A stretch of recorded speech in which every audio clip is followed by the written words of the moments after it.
sedikit ya Bu Karlina, karena Bu Karlina bagaimana juga aktivis perempuan dan juga aktivis gender ya. Tapi saya tidak akan memperkenalkan itu, saya memperkenalkan posisi Bu Karlina sebagai saintis ya. Kalau Bapak Ibu membaca di Wikipedia, Bu Karlina disebut sebagai filsuf dan salah satu astronomer perempuan pertama di Indonesia ya. Jadi astronom.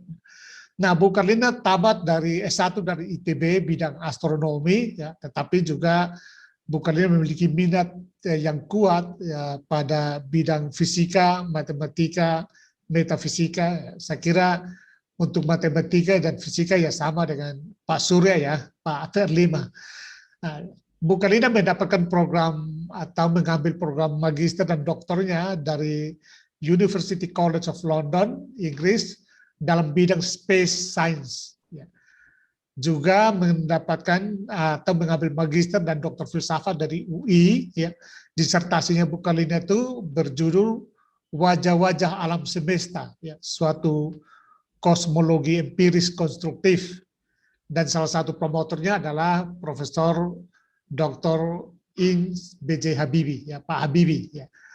Nah, Ibu Karlina sejauh ini memang mengajar di STF Jakarta, khususnya filsafat ilmu, tetapi tentu filsafat-filsafat yang lain juga Bu Karlina kuasai. Hanya saya kira Bu Karlina banyak konsentrasi di filsafat ilmu. Ya.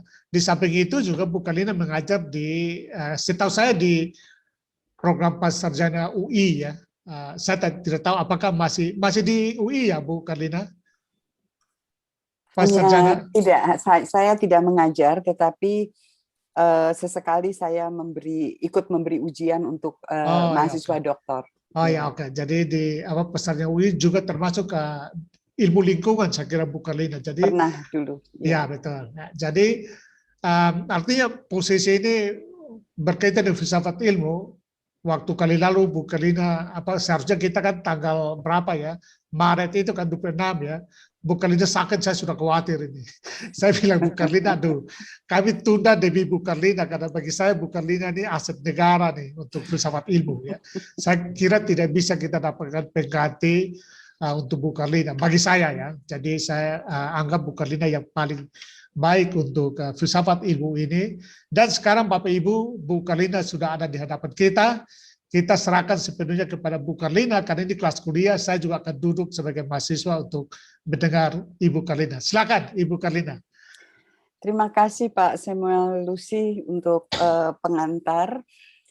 Saya sendiri ketika diminta ini untuk memberi ya katakan diskusi ya, kalau kursus begitu boleh saja disebut demikian, tapi saya akan lebih nanti mengajak kita bersama-sama untuk berdiskusi begitu dengan Anda semua rekan-rekan dosen. Nah, tema yang diberikan pada saya memang tidak mudah karena filsafat ilmu itu sangat luas. Betul bahwa saya perlu merancang untuk 4 pertemuan, termasuk di dalamnya yang ingin saya sampaikan adalah tentang kebenaran ilmiah, tetapi bukan semata-mata kebenaran ilmiah, karena tadi latar belakang yang disampaikan oleh Pak Samuel Lucy, dan sebelumnya saya pernah memberi juga, waktu itu masih bisa hadir ya sebelum COVID ya, itu kosmologi. Nah ini sebetulnya memang bidang yang sangat menarik dan bersentuhan dengan lalu diskusi dan bahkan perdebatan dengan teologi.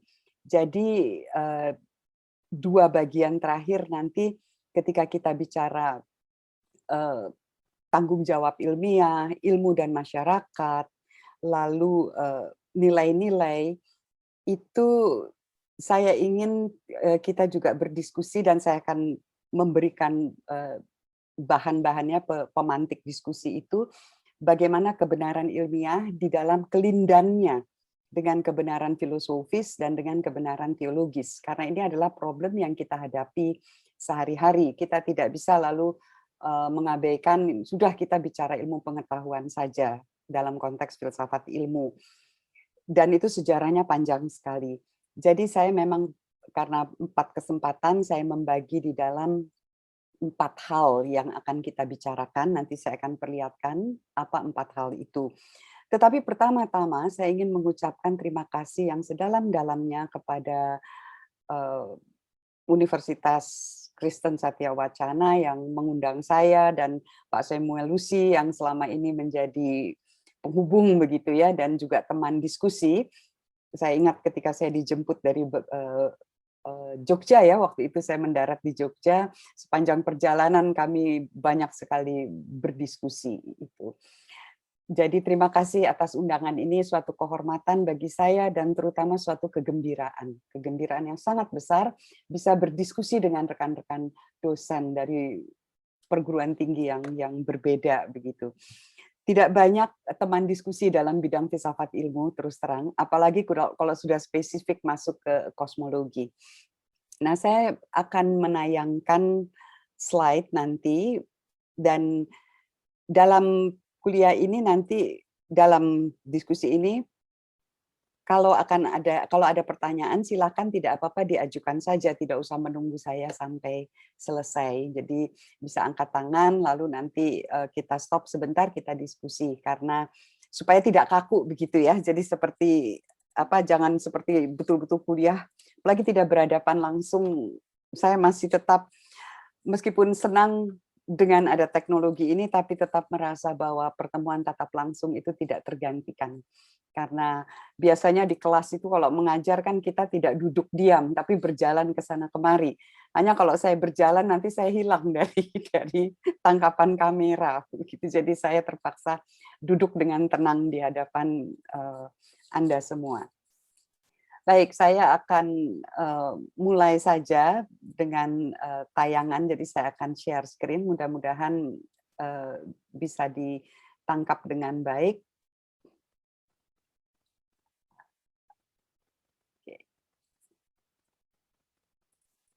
Saya kira sudah muncul ya. Oke, sudah muncul. Sudah muncul. Ya, saya pakai 2 kamera untuk Zoom. Saya nyalakan juga di iPad supaya saya melihat apa yang saya tayangkan. Karena, oke, baik. Nah, ini. Nah, jadi saya membagi ini berdasarkan beberapa pertanyaan sebetulnya. Apa itu pengetahuan? Dan apakah ilmu pengetahuan? Jadi apa bedanya antara kedua hal itu? Lalu tentu saja karena kita bicara pengetahuan, kita berharap kita juga bicara tentang kebenaran. Tapi apa itu kebenaran ilmiah dan bagaimana menemukannya? Apa justifikasinya? Apa batas-batasnya? Apa hubungannya dengan kebenaran-kebenaran yang lain di dalam dunia kehidupan sehari-hari kita? Dan bagaimana melihat konteks kebenaran ilmiah di dalam hidup sehari-hari itu. Nah, ini yang akan antara lain yang akan menjadi bagian. Jadi saya bagikan ini ke dalam 4 persoalan umum, yaitu ilmu pengetahuan dan filsafat ilmu. Apa yang dipelajari ilmu? Nah, ini yang kalau dalam bahasa filsafat itu kan disebut ontologi ilmu. Lalu kemudian pengetahuan ilmiah itu sendiri, kebenaran ilmiah dan justifikasinya, ini menyangkut epistemologi dan metodologi. Dan yang terakhir adalah ilmu masyarakat dan tanggung jawab ilmiah. Karena setiap masyarakat ilmiah, baik sebagai komunitas ilmiah maupun sebagai individu, itu punya tanggung jawab. Apakah itu dari bidang ilmu alam, dari bidang ilmu-ilmu yang lain, itu punya tanggung jawab. Dan tanggung jawab ilmiah ini menjadi perdebatan yang sangat keras di abad ke-19. Waktu itu terjadi, karena ilmu berkembang dengan sangat pesat dan abad ke-19 itu luar biasa menarik dengan temuan-temuan, maka menarik banyak sekali minat masyarakat umum. Dan banyak orang waktu itu asal bisa sekedar membaca tulisan-tulisan karya ilmuwan populer, lalu merasa mempunyai wewenang untuk bicara, dan juga terjadi di kalangan teolog yang mencoba untuk menggabungkan penemuan ilmiah dengan ajaran-ajaran iman. Nah, ini menjadi perdebatan yang sangat keras, sampai kemudian di Inggris itu anggota The Royal Society of London, kumpulan para intelektual, akademisi, ilmuwan, seniman, budayawan, dan lain-lain, itu berdiskusi dengan sangat keras, dan itulah saat kemudian, kalau boleh dibilang, secara spesifik didefinisikan siapa itu ilmuwan. Istilah scientist itu lahir pada masa itu. Jadi kita sering menyebut Newton adalah ilmuwan, Robert Boyle adalah ilmuwan, tapi istilah itu belum ada pada zaman itu. Yang disebut scientist itu baru ada tepatnya itu tahun 1823. Nanti saya akan sedikit cerita karena konteksnya sangat menarik itu mengapa lahir kata scientist waktu itu. Nah, ini yang kita akan bahas dan tentu saja kemudian dalam konteks perdebatan terutama ketika itu menyebar di masyarakat, termasuk tadi bagaimana Dawkins, Lawrence Krauss, lalu Sam Harris dan yang lain-lain itu bukan hanya memicu ya, tetapi memprovokasi perdebatan bahkan konflik. Apa betul sains dan agama itu dan teologi tepatnya itu berkonflik? Itu bisa kita diskusikan nanti, dan approach apa yang bisa kita pakai dalam bingkai ini sehingga kita tidak terjebak di dalam konflik itu. Nah, saya akan mulai tentu saja apa itu filsafat ilmu dan apa itu ilmu.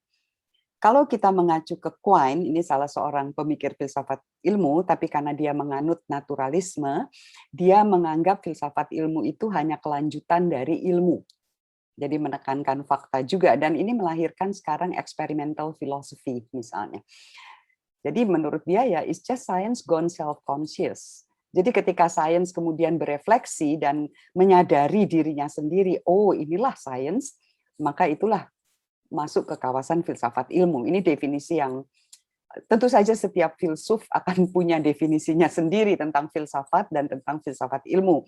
Tapi saya ambil ini saja yang sederhana. Nah, apakah ilmu? Apa bedanya dengan sastra, dengan politik, dengan agama? Nah, ini yang akan kita masuki sekarang. Jadi dengan titik tolak ini, saya juga tidak akan mengajukan definisi-definisi ilmu yang sangat banyak itu, yang juga berbeda menurut para ilmuwan. Bahkan ilmuwan akan mengatakan, apa itu ilmu? Saya tidak bisa mendefinisikan ilmu. Karena ilmu adalah sesuatu yang kami kerjakan. Begitu. Bahkan kalau ditanya kepada Einstein, apa itu metodologi? Dia akan mengatakan, mata saya akan berputar-putar dan kemudian saya akan diam sebentar dan saya akan mengarang-arang. Karena saya tidak tahu apa itu metodologi, hanya menjalankan, dan itu sebabnya sering disebut sebetulnya desiderata, desideratum. Yang dijalankan itu berdasarkan apa yang terbaik menurut apa yang mau disasar. Jadi pilihan-pilihan terbaik. Jadi kalau dari segi ilmuwan sendiri, metode itu sulit sekali didefinisikan. Itu cara kerja bergantung konteks, bergantung bidang ilmu. Nah, di tengah kerumitan itu, saya mengambil dari Richard Feynman, bukunya yang sangat menarik, What is Science? Nah, dia memakai sebuah cerita yang sangat menarik. Jadi dia membayangkan proses evolusi makhluk-makhluk hidup yang kemudian muncul pada suatu masa, makhluk-makhluk yang dapat belajar dari pengalamannya sendiri dan dari pengalaman makhluk-makhluk lain. Kemudian bahkan dapat mengajarkannya kepada makhluk lain, pada hewan-hewan lain. Tetapi pada mulanya tidak efisien, sehingga belum tersebar, belum diteruskan ke generasi berikutnya, pengetahuan itu sudah kepalang keburu lenyap. Nah, ini cara yang tidak efisien.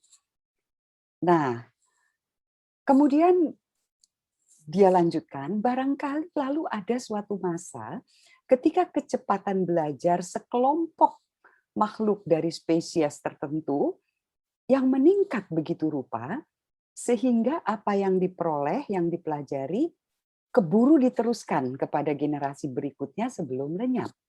Nah, disinilah lahir dalam kelompok itu kemungkinan mengumpulkan pengetahuan. Jadi bisa terkumpul pengetahuan. Ini gejala baru di bumi.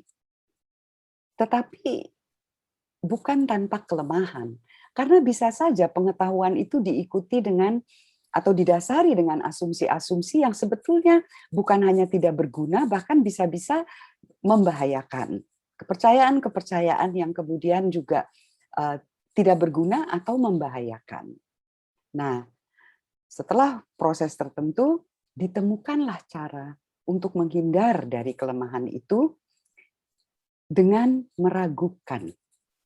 Jangan-jangan apa yang diteruskan dari masa lalu itu belum tentu sepenuhnya benar. Jadi lahir upaya mencari tahu untuk tahu apa sebetulnya duduk perkaranya. Dan bagaimana saya sendiri mengalaminya, mengamatinya, mencatatnya, dan sampai pada kesimpulan yang ternyata berbeda dengan kesimpulan yang didapat dari leluhur saya.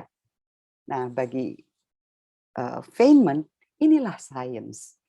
Buah penemuan bahwa memeriksa kembali segala sesuatu melalui pengalaman yang langsung dijalani sendiri adalah hal yang berharga. Dan tidaklah perlu selalu percaya pada pengalaman sebelumnya. Jadi kalau mau disederhanakan, sains itu adalah suatu cara mengetahui yang dimulai dengan keraguan-raguan. Kita menyaksikan segala sesuatu bukan demi kesangsian itu sendiri, tapi persis untuk menemukan suatu kesimpulan yang lebih teruji, yang ketika disebar kemudian diuji oleh pihak-pihak lain. Nah, ini nanti kalau kita masuk ke metodologi di sini. Itu sains dalam pengertian yang sangat umum, sangat sederhana, tapi saya cenderung memilih itu karena lalu kita melihat sains sebagai kegiatan, bukan hanya sebagai produk. Karena sains bisa berupa produk, bisa berupa proses. Nah, filsafat ilmu mengkaji dan merefleksikan hal-hal tadi itu melalui perspektif filsafat. Ini sketsa yang dibuat oleh Ernest Mach, seorang ahli fisika, dan dia membayangkan dia duduk, Anda lihat dia tiduran di sini ya, kemudian menggambarkan perspektif yang dia lihat. Sebetulnya dia membuat dua, satu dari perspektif mata kiri, satu perspektif mata kanan. Nah, itu kan berbeda. Coba saja kalau kita tutup salah satu mata, lalu tutup lagi yang lain, kita akan mendapatkan perspektif yang berbeda. Nah, ini memberi gambaran bagaimana perspektif itu kemudian bisa menghasilkan cara pandang yang berbeda. Nah, bagaimana filsafat ilmu melihat ilmu dari perspektif filsafat? Kita tentu perlu masuk apa itu bidang refleksi filsafat. Kita bayangkan manusia yang ada di tengah dunia, duduk merenung, merefleksikan dunia. Dari segi apa? Nah, kita bisa mengacu ke pertanyaan Immanuel Kant, seorang filsuf abad ke-18 yang sangat terkenal. Refleksi tentang yang ada. Apa saja yang ada itu? Ternyata yang ada itu ada yang terjangkau secara indrawi, ada yang tidak terjangkau secara indrawi. Ontologi dan metafisika. Kalau demikianlah realitas yang ada, bagaimana saya mengetahui realitas itu? Nah, ini didekati melalui epistemologi. Tapi epistemologi ini besar sekali. Karena cara mengetahui itu ternyata ada cara mengetahui sehari-hari, ada cara mengetahui secara ilmiah. Maka ada epistemologi secara umum, ada filsafat ilmu yang khusus mengkaji pengetahuan ilmiah. Kalau kita sudah tahu ada dunia, lalu mengerti bagaimana memahami dunia itu, apa implikasinya bagi tindakan? Apa yang harus saya lakukan setelah mengetahui itu? Nah, inilah wilayah nilai. Jadi betul bahwa ilmu bisa dikatakan begitu, bahwa ya ilmu tidak bicara tentang nilai.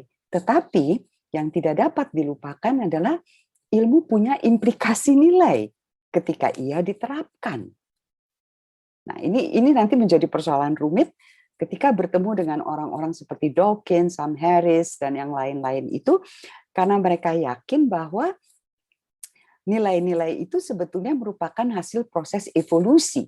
Jadi sesuatu yang faktual, bukan yang normatif begitu. Nah, karena faktual, maka itu juga bagian dari sains begitu. Nah, Dengan bidang refleksi filsafat seperti ini, kita akan fokus pada tentu saja bagian ini, filsafat ilmu. Nah, tetapi ternyata filsafat ilmu itu juga terpecah karena filsafat ilmu bicara tadi, ketika saya memberikan apa yang akan kita bahas, apa itu ilmu? Dia bicara ontologi. Jadi ketika teori itu bicara tentang atom, teori bicara tentang masyarakat, teori bicara tentang kebudayaan, humaniora misalnya. Ontologinya itu apa yang dipelajari? Apa itu masyarakat? Apa itu atom? Ini ontologinya. Lalu apakah kita punya akses terhadap apa itu? Bagaimana kalau apa itu tidak bisa diamati langsung misalnya? Itu ontologinya. Lalu bagaimana cara mengetahuinya? Implikasinya apa? Metodologinya apa nanti? Metodologi dan metode itu berbeda. Detail nanti kita akan lihat. Nah, tentu saja ini bukan sesuatu yang baru. Muncul tiba-tiba jatuh dari langit begitu. Tapi kita tahu sejarah ilmu itu panjang sekali. Tetapi kita tidak bisa lalu mengatakan begitu saja, ya ilmu itu sudah ada sejak zaman Yunani. Sudah ada sejak zaman Babilonia. Nah, itu akan muncul perdebatan. Karena yang kita sebut sebagai sains, sebagai ilmu pengetahuan itu adalah sebetulnya buah revolusi ilmu pengetahuan. Akarnya ada. Sebelumnya, pada abad pertengahan, dikenal siensia. Tapi siensia tidak sama dengan sains sekarang ini. Sains yang kita kenal sekarang itu sangat khas. Dan persis karena itu kemudian menimbulkan persentuhan-persentuhan, perbenturan, irisan-irisan dengan bidang lain, terutama teologi misalnya itu. Pada abad pertengahan tidak, karena tujuan siensia itu di sini terbagi waktu itu. Ini berdasarkan kurikulum di universitas-universitas Eropa waktu itu, berdasarkan 3 jalan dan 4 jalan. Jadi 7 semuanya yang disebut, yang sekarang dikenal sebagai liberal arts. Jadi septem artes liberales. Trivium itu 3 jalan bagi perkembangan kebajikan moral dan intelektual yang kemudian untuk itu perlu ditambah dengan 4 jalan lainnya. 3 jalan yang pertama memberi dasar, kita lihat di sini. Ada gramatika, dialektika, retorika, yang kemudian ditambah jalan berikutnya kemampuan seni, matematika, dan pengetahuan alam. Jadi kemampuan berbahasa, berpikir, bahkan di sini kalau bicara retorika itu bukan sekedar kemampuan untuk berorasi begitu ya, berdebat, tetapi termasuk jurisprudensi, termasuk membaca teks-teks teologi itu masuk di sini. Masuk di sini. Tujuannya apa? Mencapai kebajikan. Jadi wisdom itu bagian dari ujungnya siensia. Maka nalar, logika itu hanya bagian saja dari keseluruhan kemampuan akal budi. Kita sering mengatakan harus mengembangkan nalar untuk mencapai ilmu pengetahuan, tapi tidak cukup. Nalar saja tidak cukup. Dan ini terlihat, karena nalar itu hanya bersifat diskursif, analitik, tetapi tidak kemudian membawa keseluruhan berpikir yang kritis, yang tajam, yang membuat jarak. Nah, ini diperlukan keseluruhan akal budi. Ini kalau kembali ke zaman filsafat Yunani itu kan memang dibedakan gitu loh, antara rasio dibedakan dengan nous, kalau dari Indonesia kan ya akal budi dan nalar. Nalar bagian dari akal budi tapi bukan keseluruhan. Nah, ini yang membedakan dengan sains modern. Karena seringkali lalu hanya pada level diskursifnya yang ditekankan. Nah, dengan titik tolak ini, kita lihat pembagian, ini sudah umum sekali diketahui ilmu pengetahuan dalam bingkai yang sekarang kita kenal. Yang real dan formal. Tentu saja yang tidak berarti bahwa yang formal itu tidak real, tapi di sini yang katakan menyangkut hal-hal yang tangible begitu ya. Nah, yang formal itu logika, matematika, statistik, ilmu komputer, itu betul-betul menyangkut hal-hal ilmu formal, katakan.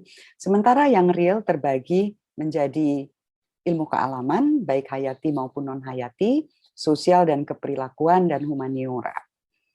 Teologi masuk bagian humaniora, filsafat masuk humaniora. Nah, dari sini kita melihat bagaimana ada aplikasi praktisnya menjadi ilmu-ilmu terapan, rekayasa, teknologi, tetapi juga pengembangan konseptual dan peran filsafat ilmu ada di sini, di pengembangan penelaahan konseptual, metodologi, validasi eksperimen, itu ada di situ. Nah, dari sini kita kemudian tentu bertanya-tanya ya, apa sih ide dasarnya sehingga filsafat ilmu juga berkembang, bukan hanya ilmu yang berkembang tapi filsafat ilmu. Idenya sederhana. Kita hidup dalam satu dunia. Dan dunia itu berisi macam-macam gejala. Macam-macam gejala yang bisa dijelaskan dan bisa dimengerti melalui ilmu. Aneka ilmu, bukan hanya ilmu alam. Gejala masyarakat, gejala sosial, gejala budaya, gejala alam, hayati, non-hayati.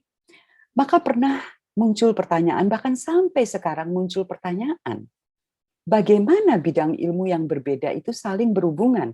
Sehingga ketika saya bicara dari segi kosmologi, saya bicara dari segi fisika, ilmuwan dari bidang lain itu mengerti. Oh, Anda itu bicara dalam konteks fisika. Tetapi saya mengerti apa yang Anda pahami. Karena setiap ilmu kan punya terminologinya sendiri. Lalu lebih jauh lagi, para filsuf ilmu seperti Carnap, Maurice Schlick di awal abad ke-20 yang membentuk lingkaran Wina yang sangat terkenal dengan positivisme logisnya itu bertanya-tanya, adakah bahasa ilmiah terpadu? Adakah bahkan ilmu terpadu di mana semua bidang ilmu yang begitu bervariasi kemudian sebetulnya dasarnya satu?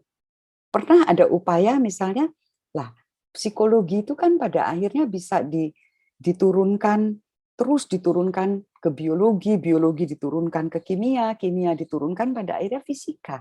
Jadi semua kemudian pakai bahasa fisikalistik. Apakah bisa seperti itu? Nah, ini juga muncul perdebatan. Tapi intinya pencarian akan ilmu terpadu, logika terpadu, itu bahkan masih berlanjut sampai sekarang. Dalam fisika saya beri contoh, ada elektrodinamika, ada fisika kuantum, ada teori gravitasi. Nah, ini semua kemudian melahirkan pertanyaan, apakah ada fisika terpadu? One grand unified theorem. Satu teori terpadu yang bisa menjelaskan seluruh alam semesta. Dalam pencarian sekarang ini. Itu salah satu yang juga menjadi pertanyaan. Tetapi kemudian, ini tentu saja menimbulkan pertanyaan lebih lanjut. Sekarang kita lihat contoh. Peristiwa alam, gerhana matahari. Salah satu peristiwa paling indah di alam, gerhana matahari, luar biasa. Saya yakin ada di antara Anda yang pernah mengalami, karena Indonesia sudah lebih dari 1 kali dilewati gerhana matahari total. Ini peristiwa alam, bisa dijelaskan. Tetapi, apa yang merupakan peristiwa alam bisa ditafsirkan secara politik. Kita lihat apa yang terjadi. Pada tahun 1504, bahkan sebelumnya, sebelum Masehi, perang Lydia Medes, ini Trojan War kalau tidak salah ini, itu memanfaatkan gerhana matahari total, the Black Sun, waktu itu, karena langit menjadi gelap. Dan itu dimanfaatkan oleh Columbus ketika mendarat, tapi waktu itu gerhana bulan. Dia mendarat di benua Amerika, membutuhkan makanan, tetapi penduduk asli Amerika, orang-orang Indian tidak mau bersikap ramah, maka dia mengancam. Dia sudah punya daftar prediksi kapan akan terjadi gerhana bulan. Jadi dia katakan, kalau Anda tidak bersikap ramah kepada kami dan tidak membekali kami dengan makanan untuk perjalanan kami, bulan akan ditelan, akan menjadi berdarah. Lalu bulan menjadi kemerahan, perlahan-lahan. Nah, ini peristiwa politik. Jadi bagaimana ditafsirkan secara politik sehingga kemudian Columbus dan teman-temannya itu punya posisi tawar yang lebih begitu. Tapi juga bisa ditafsirkan sebagai peristiwa kebudayaan. Nah, ini yang terjadi tahun 2016 lalu kita lihat. Bagaimana masyarakat kemudian berkumpul, melahirkan simbol-simbol yang sudah ada, yang diwarisi dari tradisi, bahkan kemudian menjadi perangko. Jadi kita tiba-tiba gejala yang tadinya, ya itu hanya gejala alam, terpisah satu dari yang lainnya, ternyata bisa dilihat dari berbagai kacamata, dan kemudian memberikan suatu kepenuhan, gambaran, begini cara kita memahami realitas. Dan tentu ada tafsir teologisnya juga, begitu. Nah, ini cara yang lebih luas untuk memahami bagaimana ilmu pengetahuan berinteraksi dengan masyarakat. Apalagi sekarang ini terkait dengan pertanyaan tadi, bagaimana ilmu saling berhubungan. Di sini kita lihat, ini gambaran peta keterhubungan paradigma. Bayangkan, tadinya hanya ada, katakan, filsafat alam. Siensia yang kemudian tumbuh perlahan-lahan ada filsafat alam. Lalu filsafat sosial, yang tidak lain sebetulnya filsafat moral. Pada zaman Adam Smith itu masih filsafat moral. Pada zaman Newton masih filsafat alam. Sekarang sudah seperti ini. Cabangnya kita lihat. Begitu luas. Lalu bagaimana saling berhubungan? Maka jurnal ilmiah kan tempat komunitas ilmiah berkomunikasi itu menjadi sangat penting. Nah, sampai sini apa ada diskusi sebentar sebelum kita lanjutkan ke yang berikutnya? Saya persilahkan kalau ada diskusi sebentar. Baik, selamat sore Ibu Karina Supeli. Selamat sore. Ya, pertama saya ingin memperkenalkan diri. Saya Franciscus Saverius Nurdin dari Universitas Kristen Wirabasana Sumba. Saya tidak punya basis formal filsafat, tapi saya mempelajari filsafat dari buku yang ditulis oleh para pastor. Kebetulan saya adalah Katolik dan saya pernah hampir di seminari, tapi karena saya tidak begitu cerdas, akhirnya tidak jadi. Saya sering menonton Ibu Karlina di YouTube Komunitas Salihara, di itu kuliah kosmologi itu tentang kematian Tuhan. Ibu Karlina, apa mendengar suara saya? Soalnya jaringan di tempat kami lagi bermasalah, ada bencana juga. Ya, saya mendengar bagus sekali, jelas sekali. Baik, aduh, mohon maaf Ibu Karlina. Saya mau bertanya begini, Ibu. Saya merasa terhormat bisa berjumpa secara virtual dengan Ibu Karlina, karena sebelumnya saya hanya menonton di YouTube. Saya setuju ketika di salah satu link YouTube itu, Ibu Karlina menjawab bahwa pada suatu waktu tertentu, pada suatu kesempatan tertentu, manusia akan mengalami perubahan secara ya dalam konteks evolusi, yang mana sebelumnya kita mengenal Homo sapiens, kemudian Homo sapiens sapiens. Nah, dari rentetan realitas manusia itu, jadi bisa disimpulkan bahwa memang suatu saat bentuk kita yang sekarang ini pada waktu tertentu akan mengalami perubahan, tidak seperti ini lagi. Saya jujur saya sepakat dengan pernyataan itu, tapi pertanyaan saya adalah sejauh mana sense of predictable Ibu Karina Supeli, karena kebetulan Ibu Karlina ini adalah kosmolog, itu tahun berapa kira-kira manusia akan mengalami suatu perubahan, dan namanya apa lagi setelah itu? Karena dari Homo sapiens, kemudian Homo sapiens sapiens, apakah namanya suatu saat Homo sapiens sapiens sapiens? Kemudian yang kedua, Ibu, menarik apa yang kita bicarakan sore hari ini. Saya jujur pengagum Thomas Aquinas, walaupun saya juga tidak begitu fasih, tidak begitu cerdas menguasai filsafatnya Thomas Aquinas, tapi saya percaya bahwa yang disampaikan oleh Thomas Aquinas itu tentang pengetahuan ilmiah dan wahyu itu itu benar, dan itu kita sebagai entitas, sebagai manusia, manusia yang terbatas, ada yang terbatas. Kita tidak diberi kesempatan menurut saya untuk mencampur adukan dua pengetahuan ini. Karena itu nanti akan membuat kita terjebak dalam suatu pemikiran yang akhirnya membingungkan. Nah, itu dulu sementara Ibu, mungkin berikutnya nanti akan saya tanyakan setelah saya ingat kembali.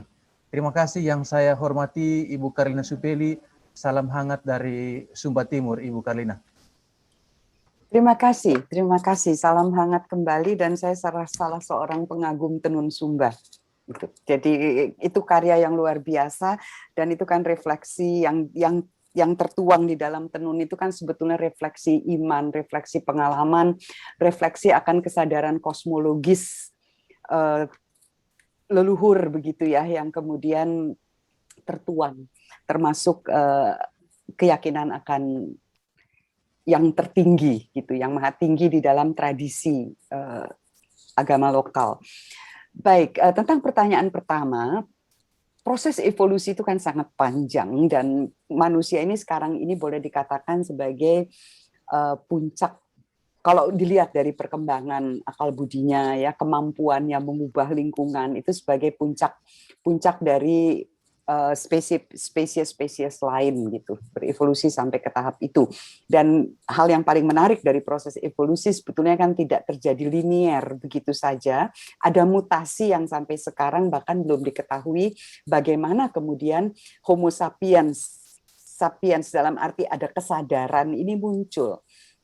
Karena dari materi bagaimana lalu tiba-tiba menjadi kesadaran dari makhluk yang tadinya tidak memiliki kesadaran kemudian sampai ke tahap. Nah, itu diduga ada proses-proses yang sejauh ini masih belum bisa dijelaskan. Nah, ke depan untuk memprediksi proses evolusi itu sangat sulit ya. Kendati ada sains prediksi begitu, tapi sulit sekali karena tadi dengan perubahan lingkungan sekarang ini terjadi banyak sekali mutasi. Bahkan virus saja tidak selalu bisa diprediksi. Kita baru saja untuk yang lansia termasuk saya begitu baru saja akan menerima vaksinasi untuk COVID-19. Nah, ternyata kan saya baru baca di New Scientist pekan ini itu vaksin yang dikembangkan yang sekarang sedang diedarkan ini itu ternyata tidak cukup kuat, tidak akan mampu mengatasi virus yang sudah bermutasi yang berasal dari Afrika Selatan. Nah, jadi padahal kita baru tenang ya, sudah menerima vaksinasi kedua misalnya, tetapi sudah begitu cepat begitu. Jadi sulit. Evolusi memang apalagi kalau sampai mengalami perubahan bentuk menjadi spesies lain gitu, itu jutaan tahun, memakan jutaan tahun. Tapi evolusi kecil-kecil pada tingkat mikro ini terjadi dan bisa dipercepat oleh proses mutasi. Saya tidak bisa memprediksi, bisa saja manusia tetap seperti ini, tapi bisa saja kemudian karena saya waktu itu sedikit bercanda sebetulnya lalu mengatakan bisa saja karena nanti fisiknya tidak lagi terlalu bergerak karena yang bergerak adalah jari-jarinya begitu, maka yang menjadi efektif adalah kepala, otaknya, dan jari-jari begitu ya, bisa saja seperti itu begitu. Karena dalam proses evolusi itu apa yang variasi yang berguna itu yang akan bertahan karena itu yang diwariskan. Tapi yang tidak berguna biasanya akan lenyap. Nah, yang berguna ini kan ternyata bukan hanya berguna bagi manusia karena kan ada keragaman makhluk hidup. Virus kan tidak berguna, seperti COVID tidak berguna bagi manusia. Tapi ternyata berkembang. Jadi semakin sulit sekarang melihat evolusi sebagai proses linear. Itu jawaban saya ya. Ini tentu nanti kalau suatu ketika Ibu Profesor Hera diundang lagi, beliau yang akan bisa menjawab dengan sangat bagus pertanyaan ini. Nah, untuk yang kedua, pertanyaan ini bisa sedikit diringkas, diulang, saya agak lupa. Sedikit saja intinya. Yang kedua. Baik. Terima kasih Ibu Carlina. Saya mencoba mengkonstruksikan kembali. Singkat saja supaya saya bisa ingat lagi nanti yang intinya saja. Ya, kalau Thomas Aquinas sudah Oke. Thomas ya, Aquinas, saya ya, langsung ingat itu. ya, Iya, jadi memang menarik pemikiran Thomas Aquinas, tapi kan sempat tidak banyak dibahas dan baru muncul lagi pada abad ke-19 ketika lahir Thomisme ya, akhir abad ya, ke-19. Newtonisme. Iya. Nah, yang menarik ketika saya bicara siensia tadi itu, yang menarik itu kan sebetulnya juga pemikiran Thomas Aquinas ketika dia menunjukkan bagaimana siensia ini adalah bagian salah satu jalan yang ditempuh untuk sampai pada wisdom, untuk sampai pada kebajikan, pada kebijaksanaan yang kemudian yang ini justru dicapai nantinya pada teologi gitu ya. Jadi bukan terpisah, memang tidak bisa dicampur aduk, tetapi ini adalah satu kesatuan perjalanan manusia di dalam proses memahami begitu. Itu kalau dari Thomas Aquinas. Saya punya teks kecil yang pernah saya tulis sedikit persis tentang bagaimana peran antara nalar dan akal budi di dalam pemikiran Thomas Aquinas. Saya akan share itu, nanti saya kirim ke Pak Samuel dan Pak Samuel bisa bagikan kepada Anda semua. Itu. Jadi Anda mungkin juga punya, kalau Anda ikut Salihara mungkin Anda punya 4 teks yang saya berikan ya waktu itu ya. Jadi ada 4 makalah yang saya bagikan. Nah, salah satunya bicara tentang Thomas Aquinas. Tapi saya bisa share di sini kalau tidak keberatan.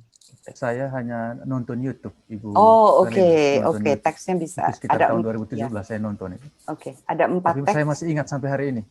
Oke. Terima kasih. Ya, baik. Oke. Baik, masih ada satu lagi sebelum saya lanjutkan kalau Saya, Bu. Oke, silakan. Terima kasih Bu Karolina. Saya Puji Susilo dari UKSW. Saya langsung bertanya ke poin. Saya tadi tertarik dengan fenomena gerhana matahari. Yang saya tangkap ternyata ilmuwan yang katakanlah mendapatkan ilmu pengetahuan itu dan dia tahu bahwa ada pihak lain yang belum berpengetahuan itu, kemudian bisa merubah kepribadian dia. Dan menurut saya seperti kasus Columbus itu menjadi orang yang culas, dia tidak jujur. Nah, ini bahayanya menurut saya. Mungkin nanti Bu Kalina mungkin dilanjutkan, saya pikir mungkin akan membicarakan tentang kebenaran juga ini. Bahkan sampai sekarang pun kan juga ada semacam hegemoni pengetahuan atau hegemoni kebenaran, terutama yang sering parah itu kan kebenaran tentang agama itu, yang justru menjadi sumber masalah tapi tidak pernah kita mau akui. Nah, itu saya melihat bagaimana tanggapan Ibu mengenai katakanlah pengetahuan kita itu semestinya akan mengubah kita menjadi orang baik, dan semestinya juga mau berbagi pengetahuan, bukan memanfaatkan pengetahuan kita untuk dalam tanda kutip menipu, menculasi, dan mengambil keuntungan. Demikian Ibu Karolina, terima kasih. Terima kasih Pak Puji. Persis itulah yang nanti kita akan masuk ya ketika kita bicara tanggung jawab ilmiah. Tapi ini pertanyaan Pak Puji itu membawa saya ke ingatan karya Francis Bacon ketika dia mengatakan knowledge is power. Ya, tapi saya ingat kemudian almarhum rekan baik saya Romo Heri yang lalu mengatakan no, knowledge is not only power, knowledge is actually bahkan suffering gitu ya. Knowledge itu penderitaan, karena persis dengan kita memiliki pengetahuan, kita tahu bahwa kita memang lalu punya kekuasaan, dalam arti paling tidak hierarki, bahkan hierarki dosen dengan murid. Saya sering katakan kepada mahasiswa saya ini kan sebetulnya orang yang memiliki lebih dulu, dan kemudian dengan saya membagi kepada Anda bisa menggali lebih jauh dan bahkan kemudian membalik posisi untuk bidang tertentu, apalagi kalau sudah pada tingkat S3 ketika si promovendus atau promovenda itu mendalami bidangnya, dia bisa menjadi lebih ahli daripada promotornya begitu. Nah, jadi bisa berubah posisinya atau menjadi setara itu. Nah, tetapi di lain pihak pengetahuan itu betul, saya sepakat, itu membawa beban yang luar biasa, tanggung jawab yang luar biasa, karena betul-betul bisa dimanfaatkan, dan itu sudah terjadi dalam sejarah dunia. Maka kalau kita bicara normatif, idealnya tentu saja pengetahuan itu seperti cita-cita ideal Thomas Aquinas, membawa orang sampai ke kebajikan. Kebajikan ada di luar ilmu, tetapi ilmu membawa orang ke sana. Karena dia mengandung nilai-nilai kejujuran, mengandung nilai kesetaraan, demokrasi, sains itu demokratis ya. Tetapi begitu orang mempunyai pengetahuan, dia bisa memanfaatkan untuk apa saja. Ini persoalan di situ yang nanti menyangkut, saya setuju betul itu. Jadi bicara pada level normatif adalah bicara pada cita-cita ideal. Tetapi dalam hidup sehari-hari, yang ideal itu adanya di langit. Dan orang tidak selalu bisa menjangkau sampai ke langit. Yang faktual adalah politik, real politik yang sering berkembang. Bayangkan maka produk laboratorium murni, atom, itu bisa menghasilkan kehancuran Hiroshima dan Nagasaki. Kita akan bahas ini nanti secara lebih detail, itu menyangkut tanggung jawab ilmuwan. Tanggung jawab sebagai pribadi dan tanggung jawab komunitas ilmiah. Itu Pak. Oke. Saya kira sampai sini dulu, saya akan sedikit lanjutkan, kecuali masih ada lain yang terkait dengan apa yang kita bicarakan sejauh ini. Mungkin saya. Oke, baik. Silakan. Ya, terima kasih. Singkat saja pertanyaan saya terkait dengan suatu proses mengkaji dan merefleksikan suatu realitas yang menjadi sebuah pengetahuan. Pak Amsal kurang jelas, suaranya kurang jelas itu. Pak Amsal tolong. Oke. Silakan. Iya, saya ingin mempertanyakan bagaimana suatu konsensus itu kemudian diterima sebagai suatu pengetahuan sosialisasi kepada distribusikan sebagai suatu pengetahuan. Ya.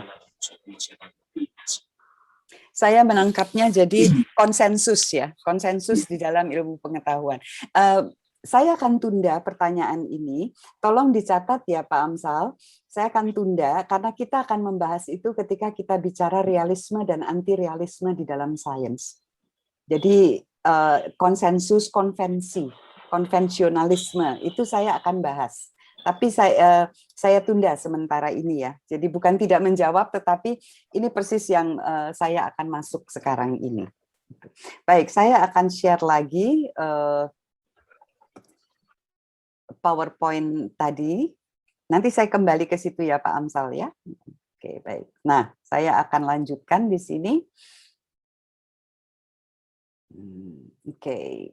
Nah, ini tadi kita sudah ke sini, lalu nah, sekarang sebelum kita masuk ke lebih detail lagi ke problem filosofisnya, saya ingin mengingatkan saja, saya kira Anda semua juga sudah mengetahui ini tentang hierarki. Data, bagaimana data itu bukan informasi, informasi bukan pengetahuan, tetapi data bisa memberi kita informasi, dan informasi kemudian menghasilkan suatu pengetahuan. Gitu. Karena ini menunjukkan bagaimana kita bisa membedakan dan tidak kemudian tenggelam hanya di dalam informasi, apalagi pada zaman seperti sekarang ini umumnya kita tenggelam ya dalam informasi sehingga tidak sempat menjadikannya sebagai pengetahuan. Nah, saya ambil contoh saja data yang diperoleh oleh Edwin Hubble pada tahun 1927. Nah, data ini, Edwin Hubble adalah seorang astronom, dia mengamati galaksi, beberapa galaksi itu adalah tata bintang, tata surya kita, jadi matahari, bulan, dan bumi, planet-planet ada di galaksi Bima Sakti. Nah, dia mengamati galaksi lain di luar Bima Sakti, jadi ada Andromeda, ada Cepheus, dan sebagainya. Itu. dia mengamati garis-garis, Anda lihat garis-garis itu yang ternyata mengalami pergeseran. Kita lihat di sini ada garis hitam tebal di sini, tapi kemudian yang ini bergeser, yang ini bergeser. Ini juga bergeser ke arah merah. Ini bergeser ke arah merah kalau dibanding dengan yang di bawah. Nah, ini data ini tidak memberi informasi apa-apa kalau hanya dilihat seperti ini. Dia hanya nanti kalau ditaruh dalam tabel hanya berupa angka-angka. Nah, tetapi kemudian ketika ini mengerti relasinya, ternyata ini memperlihatkan relasi antara jarak dan kecepatan. Semakin jauh galaksinya, jaraknya semakin besar, ternyata pergeserannya makin ke arah merah, dan ini ditafsirkan sebagai kecepatannya makin tinggi. Ini informasi yang didapat, relasi antara kecepatan bergerak galaksi menjauh. Makin jauh galaksi, kecepatan makin tinggi. Nah, tapi ini belum menjadi pengetahuan. Kemudian dilakukan pengamatan lebih banyak lagi, ini data yang lebih baru tentu saja, tapi di zaman Hubble kemudian sudah dilakukan repetisi, replikasi lagi pengamatan-pengamatannya, maka didapat suatu pola. Pola bahwa betul galaksi-galaksi itu semakin jauh, semakin cepat pergerakannya. Nah, pada waktu itu sudah ada bingkai konseptual bahwa jangan-jangan alam semesta kita ini mengalami pemuaian. Nah, inilah yang kemudian data ini yang setelah mengerti polanya menjadi pendukung bagi teori yang sekarang kita kenal sebagai teori Big Bang, bahwa alam semesta itu bermula dari sebuah, katakan saja ledakan, tidak terlalu tepat istilah itu, dari suatu ledakan yang amat besar, energi yang kemudian memuai dan mendingin, dan muncullah galaksi-galaksi ini. Nah, ini bagaimana menafsir dan menjelaskan. Jadi ilmu itu sangat bergantung kepada data. Selain bingkai konseptualnya, data itu menjadi pendukung apakah bingkai konseptual yang dibangun itu memang teruji, memang didukung oleh realitas. Karena bisa saja bingkai konseptual itu sangat indah, tetapi pada akhirnya perlu dikubur. Jadi kuburan teori itu banyak. Henri Poincaré bahkan pernah mengeluh, orang awam mungkin menjadi sangat skeptis melihat bagaimana teori-teori yang bagus, yang indah, itu umurnya pendek, lalu tiba-tiba mati dan harus dikubur. Jadi yang mereka saksikan hanyalah timbunan kuburan teori yang makin lama makin menumpuk. Jadi apa gunanya ilmu? Toh pada suatu ketika akan digantikan oleh teori lain. Kalau pakai bahasa Betawi gitu ya, boro-boro bicara kebenaran. Lah baru belum dipastikan benar sudah mati begitu karena digantikan teori lain. Nah, ini problem di sini, problem yang tadi menyangkut lalu apa itu kebenaran ilmiah? Itu sangat bergantung pada updating data yang terus diperbaiki. Kalau datanya terus-menerus ternyata memperkuat. Nah, ini yang oleh Popper kemudian disebut koroborasi, penguatan terhadap teori karena terus-menerus didukung oleh data yang semakin banyak. Jadi kandungan empirisnya itu menjadi semakin kuat.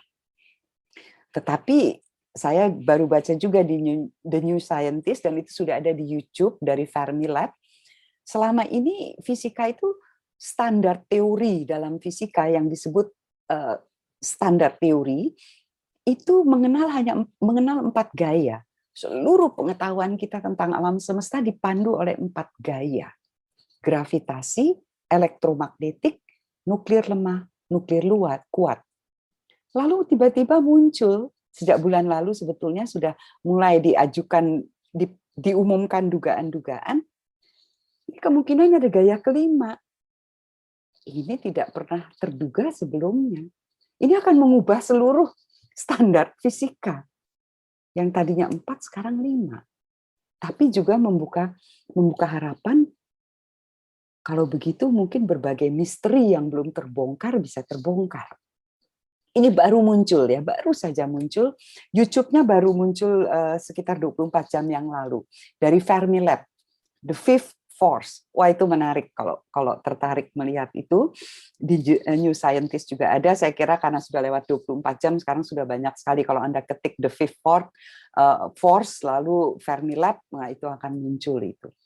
Nah, ini kekuatan data, jadi ilmu betul-betul bergantung pada hal empiris. Tadi Pak Samuel Lucy sudah menyebut hal itu. Nah, kembali ke filsafat ilmu sekarang. Saya pakai lagi gambar yang itu dan pernyataan tadi. Ada dunia dengan keragamannya, datanya macam-macam tadi, informasinya macam-macam, pengetahuan yang kita dapat macam-macam. Pengetahuan sehari-hari itu sifatnya tidak sistematik, tidak perlu diuji, maka gosip bisa berkembang. Tapi pengetahuan ilmiah perlu diuji. Menyangkut metode nanti kita bicara. Sangat sistematis, dijelaskan lewat teori. Sehingga gejala yang tadinya tidak terhubung, tiba-tiba terlihat saling berhubungan. Benda kita jatuhkan, ternyata dia akan jatuh ke bawah, tidak melayang-layang di udara kalau kita di muka bumi. Kalau bulan sedang purnama atau bulan mati, terjadi pasang surut air di laut. Tidak ada hubungannya gejala ini. Buah apel jatuh dari pohon. Tidak ada hubungannya dengan bulan, dengan pasang surut. Tapi ternyata lewat teori gravitasi, semua itu berhubungan. Itu ilmu, dia menghubungkan aneka gejala yang tadinya kelihatan terpisah-pisah. Jadi apa yang dinyatakan oleh teori tentang dunia? Apa asumsinya? Apakah teori murni betul-betul hanya teori? Suatu konstruksi yang dibangun dari data? Atau ada asumsi-asumsi yang seringkali tersembunyi? Karena teorinya sudah jadi, asumsinya diandaikan, ya semua ilmuwan kan tahu asumsi itu, tidak diucapkan lagi. Padahal seringkali asumsi itu, yang tersembunyi itu sangat penting. Nah, jadi kalau kita mau melihat di mana bidang pertemuan antara ilmu dan filsafat, ada 4. Ontologi menyangkut tadi. Apa itu teori? Apa yang dideskripsikan teori, apa asumsinya, itu menyangkut ontologinya. Lalu epistemologinya, bagaimana itu batas pengetahuan itu apa? Apa ilmu pengetahuan seperti kata Dawkins, bicara segala-galanya? Atau ada batasnya? Apa kesahihannya, apa justifikasinya? Untuk metode penemuan ilmiah, metodologi, apa implikasi etika? Tentu saja kalau mau langsung masuk juga ke estetika, karena sains itu indah. Kita bisa bicara keindahan dalam sains, tapi mungkin itu dalam pertemuan lain kalau ada kesempatan di suatu masa nanti kita toh akan tersentuh juga dalam pembicaraan ini, yang estetika. Nah, sekarang kita lihat, kembali ke sini, jadi kita lihat di sini, tetapi di dalam filsafat ilmu, bidang-bidang yang lain ini ternyata juga tercakup.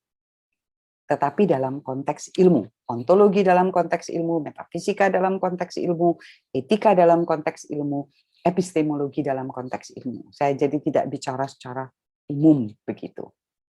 Nah, kalau sekarang kita punya yang disebut paradigma itu dari Thomas Kuhn. Macam-macam, ada 11 pengertiannya, tetapi kita ambil saja yang sederhana di sini, bingkai pendekatan ilmiah yang disepakati.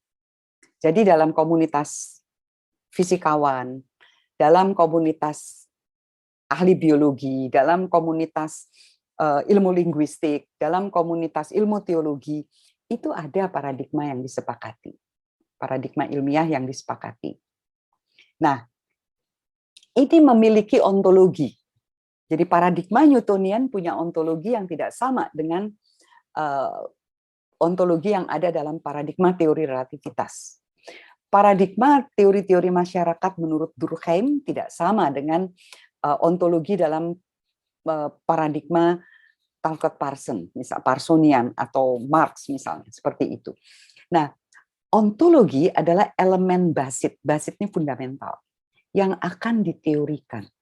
Asumsi yang melandasi suatu teori. Saya ambil contoh asumsi. Dalam ekonomi itu ada istilah homo economicus. Manusia itu homo economicus. Dalam filsafat ada asumsi homo rasional dari Aristoteles. Manusia adalah makhluk yang rasional. Tapi apakah itu menggambarkan segala-galanya tentang manusia? Nah, homo economicus kalau dilihat sejarahnya ternyata adalah suatu asumsi metodologis Adam Smith untuk bisa memahami bagaimana terjadi interaksi di dalam pasar, interaksi ekonomi. Suatu asumsi metodologis yang diperlukan supaya kemudian apa yang disebut ilmu ekonomi bisa lahir. Tetapi dalam perkembangannya asumsi ini ternyata ditafsirkan sebagai ontologi. Manusia sebagai manusia itu adalah homo economicus, padahal itu asumsi metodologis. Jadi sudah hilang di sini apa yang sebetulnya hanya bagian metodologi. Galileo membuat asumsi bahwa fisika itu hanya bisa dipelajari kalau realitas itu dipahami secara terukur. Ada panjang, ada lebar. Bagaimana dengan yang tidak terukur? Oh, itu sebut saja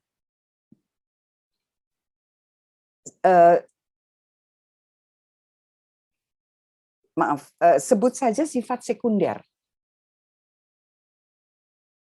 Sifat primer adalah yang terukur. Jadi semua yang tidak terukur menjadi sifat sekunder. Tapi ini adalah suatu asumsi metodologi supaya fisika berjalan. Karena fisika tidak bisa masuk ke hal-hal yang tidak terukur. Tetapi dalam perkembangannya, ketika kemudian filsafat berkembang dan mengambil cara pandang ini, dalam positivisme itu kemudian yang diyakini sebagai realitas adalah yang primer, yang terukur. Maka yang tidak terukur disingkirkan. Jadi ini sebetulnya suatu kesesatan. Bagaimana dari asumsi metodologis menjadi ontologis, kok lompat? Itu. Tapi ini terjadi dalam perkembangan. Nah, yang berikutnya yang juga tidak kalah penting, maka kita perlu mengerti epistemologinya. Bagaimana sebuah teori terbentuk dan metodologinya tentu. Yang mana yang sahih? Di mana ada konvensi tadi pertanyaan itu? Tidak sederhana, sangat rumit di sini.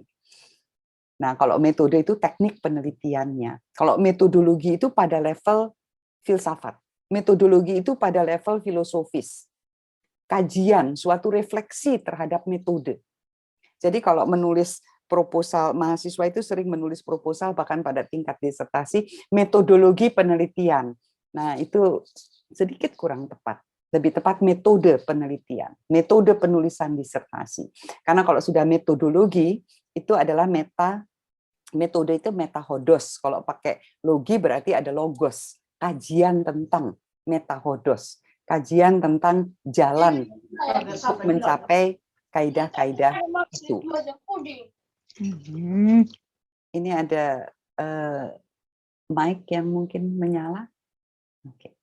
Nah, tentu saja kemudian dampak etis. Sekarang kita lihat satu-satu. Kita akan lihat satu-satu. Ontologi dan metafisika secara umum dulu. Struktur realitas. Katakan saja realitas itu terbagi atas tingkatan-tingkatan. Di sini kita lihat tingkatan empiris. Kalau saya merasa tidak enak badan, kok tadi pagi saya merasa sedikit agak kok rasanya badan saya hangat begitu ya. Saya baru kemarin terima vaksinasi yang pertama untuk COVID. Tadi pagi saya bangun kok agak hangat gitu badan. Jangan-jangan saya demam, lalu saya ambil temperatur, oh ternyata 37,2. Sedikit naik dari biasa, tapi belum sampai demam. Nah, tapi dengan itu saya tahu saya demam atau tidak. Jadi pada level empiris saya mengalami sesuatu, tetapi untuk tahu persis saya perlu mengukur, perlu alat di sini. Peristiwa yang dialami, yang diamati. Tapi selain level empiris, kita punya level aktual. Sesuatu itu terjadi tapi belum tentu diamati. Bisa saja kita sekarang sedang bicara di tengah hutan Kalimantan, ada pohon tumbang, tapi tidak ada seorang pun yang mengamati. Tapi peristiwa itu aktual. Hanya tidak masuk ke level empiris. Tidak ada yang mengamati. Jadi level empiris itu ada pada kita, mengamati. Nah, sains ingin masuk lebih dalam daripada dua lapisan ini. Sains mau masuk ke level yang real. Interaksi, mekanisme, dan proses yang menyebabkan munculnya gejala di tingkat empiris. Sebab akibat itu yang mau dicari oleh sains. Ini yang disebut kawasan real. Tetapi sangat bergantung, nanti kita lihat, tidak semua orientasi epistemologis itu setuju dengan ini. Seperti pada Dawkins, tidak, realitas itu hanya ada di sini. Ada yang lalu tidak perlu masuk ke sampai terlalu dalam begitu. Apalagi sampai ke, bagi orang beriman, ada realitas transenden. Di luar itu semua, di luar yang empiris, di luar yang aktual, lebih dalam daripada yang real, itu ada realitas yang transenden, transcend, melampaui ini. Nah, apakah ilmu bekerja dengan semua ini? Ternyata kalau kita bicara ilmu, kita bicara pada, betul tadi itu. Kita bicara pada level ketika yang transenden itu dicoret. Dicoret di sini sebetulnya lebih tepat kalau saya tulis kurung, ya, dikurung. Ada atau tidak ada realitas transenden tidak masuk di dalam kajian ilmu. Nah, kapan ini bermula? Karena kalau kita kembali ke zaman Newton, filsafat alamnya Newton sekaligus adalah teologi. Bahkan Newton tidak membutuhkan teologi. Karena lewat filsafat alam, Tuhan itu menjadi jelas dengan sendirinya. Apakah Newton menuliskan itu? Tentu saja tidak di dalam persamaannya F sama dengan M kali A, tidak di persamaannya G sama dengan M1 kali M2 per R kuadrat, tidak ada Tuhan di situ. Tetapi di dalam refleksinya, di dalam karyanya Optik dan Principia, edisi yang ketiga, dia memasukkan refleksi itu. Bahkan ketika dia tidak bisa menjawab pertanyaan apa itu gravitasi dan bagaimana sistemnya bisa stabil kendati ada gaya tarik, Newton lalu menjawab, ya Tuhan kan maha kuasa. Kalau dia mau, apa saja bisa terjadi. Nah, di sini banyak yang lalu menafsirkan tuh Newton memasukkan Tuhan untuk mengatasi persoalan gravitasi. Artinya yang transenden itu masuk.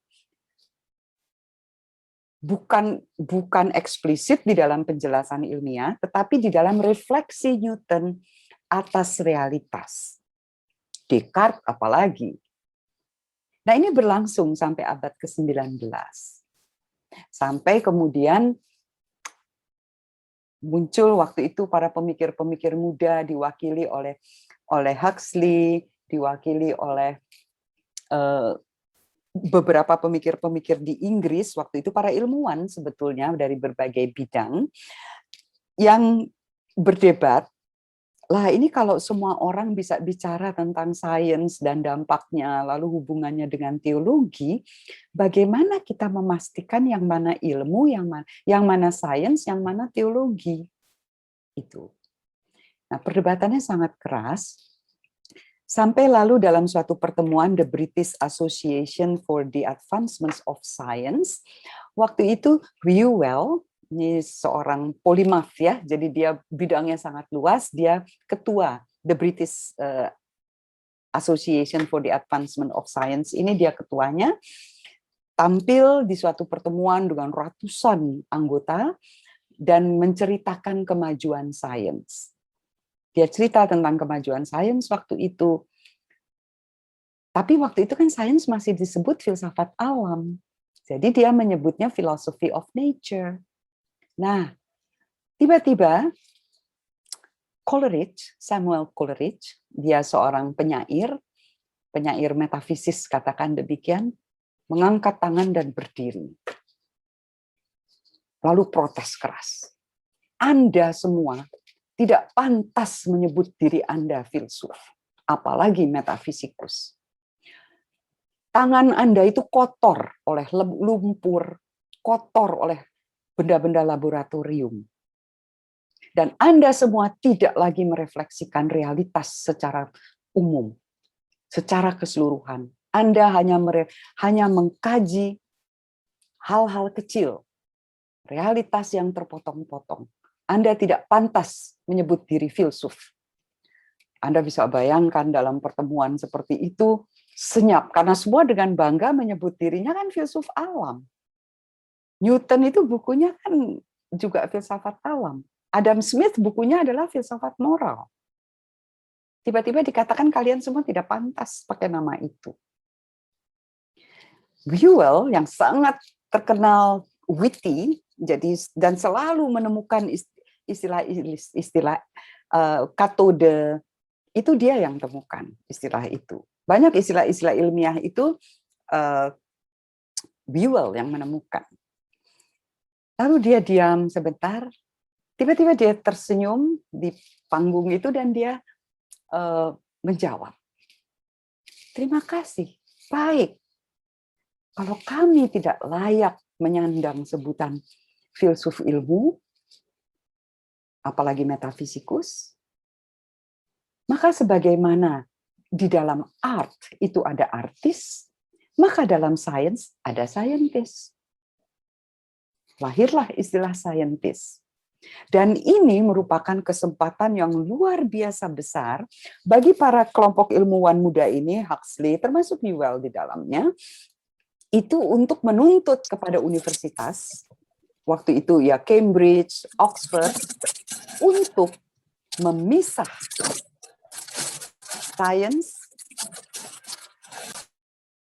sains dari payung besar filsafat alam, bahkan payung besar filsafat dan teologi, untuk berdiri sebagai fakultas tersendiri, dan lulusannya mendapat gelar khusus sarjana sains. Berarti apa? Mereka boleh minta mendirikan laboratorium khusus. Nah, disinilah kemudian terjadi pemisahan itu. Secara formal ya, prosesnya memang masih beberapa dekade. Sampai akhir abad ke-19 masih ada terus perdebatan. Tetapi di sini kemudian Huxley dan teman-temannya itu mulai berpikir, kalau begitu definisi saintis itu apa? Tanggung jawabnya apa kepada masyarakat? Ini lahir semua di situ, termasuk yang boleh kemudian mengedit jurnal ilmiah. Waktu itu kan The Royal Society of London diisi oleh siapa saja. Jurnal yang dihasilkan itu editornya siapa saja. Dan terutama di Oxford itu yang sangat berperan adalah para teolog. Termasuk untuk tadi filsafat alam itu. Nah, mereka melihat ini kesempatan untuk kemudian membatasi jumlah teolog di dalam jurnal-jurnal ilmiah. Jadi Anda bisa bayangkan tegangan yang terjadi waktu itu, baik di Oxford, di Cambridge, di Scotland. Kalau mau dikatakan kan Scottish Enlightenment yang menyangkut revolusi kurikulum, reformasi pendidikan, reformasi kurikulum terjadi pada saat ini. Dengan munculnya istilah saintis, lalu pembagian bidang-bidang. Tetapi persis untuk mengurung ini. Jadi istilah agnosticism, naturalisme metodologis, itu lahir pada zaman ini. Kalau gitu, para ilmuwan adalah orang-orang yang agnostik terhadap realitas transenden dan mereka menerapkan metodologi naturalisme. Artinya hanya berpusat pada ruang waktu. Lalu bagaimana dengan realitas transenden? Ya kami tidak tahu. Ada atau tidak kami bahas di dalam sains. Nah, ini untuk membatasi kemudian apa yang menyebar campur aduk tafsir teologi dan sains di masyarakat gitu. Yang menurut mereka sudah menimbulkan kekacauan waktu itu. Nah, jadi kalau kita mengerti sejarahnya, kita mengerti mengapa muncul pembatasan itu. Jadi bukan semata-mata untuk menyingkirkan, tapi mau mengatakan sains tidak bekerja untuk itu. Karena apa? Karena tidak punya metode. Metode kami naturalisme. Itu kalau kita baca teks-teksnya Huxley dan sebagainya itu, ya sudah. Apa yang dibicarakan teologi, ontologi dari teori, itu adalah deskripsi teori tentang wujud fundamental dan interaksinya. Apakah itu gen, apakah itu DNA, apakah itu elektron, apakah itu agen, struktur, tindakan, lempeng tektonik, itu semua wujud basit. Dalam psikologi kesadaran, itu wujud basit. Tapi di luar itu, kaitannya dengan realitas transenden, kita bersikap agnostik. Begitu. Pada waktu itu. Artinya ada atau tidak ada bukan bagian bahasan sains. Nah, ini ontologi di dalam sains. Ini yang seringkali kemudian menimbulkan perdebatan. Jadi dari ontologi ini kemudian kita masuk ke kawasan epistemologinya. Kalau begitu, realitas apa yang dipelajari oleh sains? Ya realitas dengan batas ini. Batas pengetahuan ilmiah. Dan batas itu jelas, ruang waktu. Yang transenden di luar ruang waktu tidak dibahas. Sumbernya akal budi dan pengalaman, rasio dan empiri. Ciri-cirinya sistematis lewat teori, harus dapat dipertanggungjawabkan lewat metode. Dan ini bukan hanya repetisi, bukan hanya diulang oleh si penelitinya, tapi direplikasi oleh kelompok peneliti lain di tempat yang berbeda. Jadi repetisi dan replikasi. Orang hanya sering menyebut repetisi ya, itu tidak cukup dalam sains, harus ada replikasi. Objektif. Objektif dalam arti tidak tergantung hasilnya saya suka atau saya tidak suka. Ya hasilnya faktanya seperti itu, diuji secara intersubjektif oleh kelompok ilmuwan lain dan dijustifikasi. Bagaimana kebenarannya diperoleh. Ini epistemologinya bekerja pada bidang ini. Saya akan berhenti sebentar lagi untuk melihat ini. Kita lihat ini. Jadi sistem epistemiknya berbeda. Kalau kita bicara ilmu, kita bicara sistem epistemik naturalisme.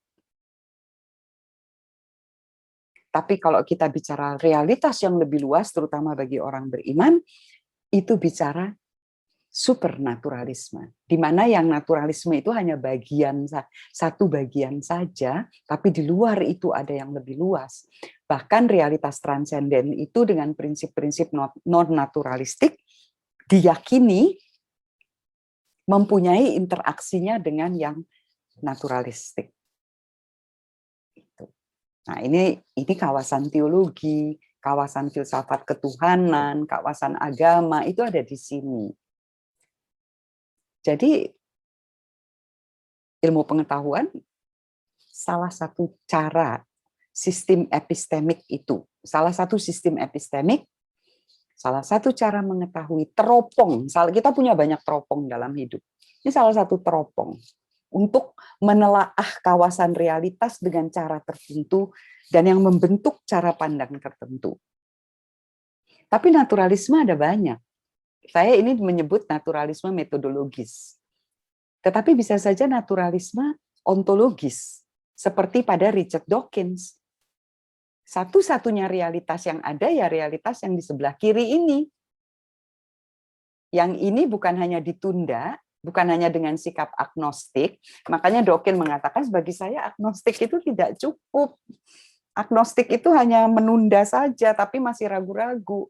Maka dia mengatakan saya non-believer. Ateis, tidak percaya, memang tidak ada yang supernatural itu. Jadi dicoret, bukan hanya dikurung. Ya, dicoret. Nah, ini naturalisme. Naturalisme ontologis, naturalisme filosofis. Tapi sains per metodologis itu memang naturalisme per metodologis. Tapi tidak semua ilmuwan berpegang pada naturalisme yang lebih luas dari itu. Nah, saya akan mengakhiri di sini. Mengapa perlu penyelidikan filosofis terhadap ilmu? Kita barusan sudah mulai masuk ya. Mengapa? Apa itu penyelidikan filosofis terhadap ilmu dengan mengerti dulu batas-batasnya? Apa itu mengapa? Karena ilmu pengetahuan yang sudah kita kenal lewat jurnal, tadi itu adalah gedungnya, bangunannya. Tetapi setiap bangunan itu punya perancah. Nah, perancah ini kan dilepaskan sesudah gedung-gedung di Universitas Satya Wacana itu selesai dibangun, tidak ada lagi perancahnya. Nah, perancah ini hanya muncul dianggap pada konteks penemuan, tidak perlu pada konteks justifikasi. Pada konteks pembenaran. Contohnya apa? Yang paling nyata dalam ilmu alam. Itu prinsip aksi terkecil. Benda jatuh itu kalau kan jatuhnya lurus kan? Mengapa sih di alam kok apel jatuh itu tidak melingkar-lingkar dulu? Peluru ditembakkan itu dia melengkung tapi langsung menuju sasaran. Tidak berputar-putar lalu baru sampai ke sasaran. Nah, menurut mau Pertwee ini adalah ya karena alam itu rasional dan rata. Tidak ada yang sia-sia dalam alam. Kalau dia mau dari A mau ke B, ya dia akan menempuh jalur terpendek, yaitu lurus. Kalau geometrinya datar ya, dia akan menempuh lurus. Kenapa dia harus melingkar-melingkar? Alam itu efisien.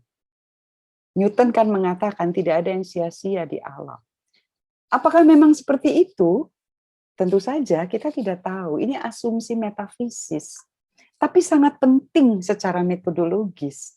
Untuk melahirkan, Newton melahirkan gravitasinya berdasarkan ini. Einstein nanti dalam ruang lengkung, geodesik ternyata jarak terpendek ternyata bukan garis lurus. Jarak terpendek itu melengkung. Nah, mengapa penting? Karena asumsi sering sekali berbahaya. Survival of the fittest, bukan dari Darwin, dari Herbert Spencer yang menerapkan Darwinisme sosial. Itu asumsi yang melahirkan eugenika. Bagaimana kelahiran itu perlu diatur sehingga yang lahir adalah generasi yang baik. Rasisme, kraniologi, ilmu tentang evolusi tengkorak, bagaimana kemudian orang-orang yang berkulit bukan kulit putih dianggap karena tengkoraknya lebih kecil berarti belum mencapai tahap evolusi.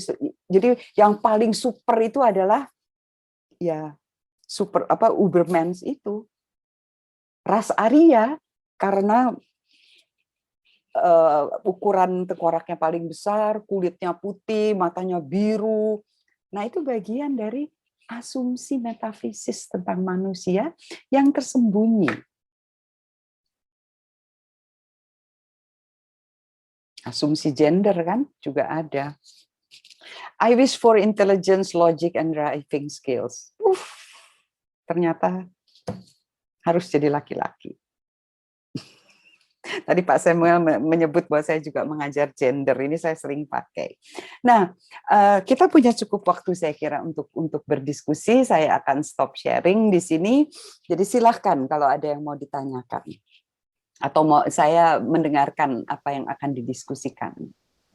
Nah, ini ada pertanyaan sebetulnya juga tapi silakan.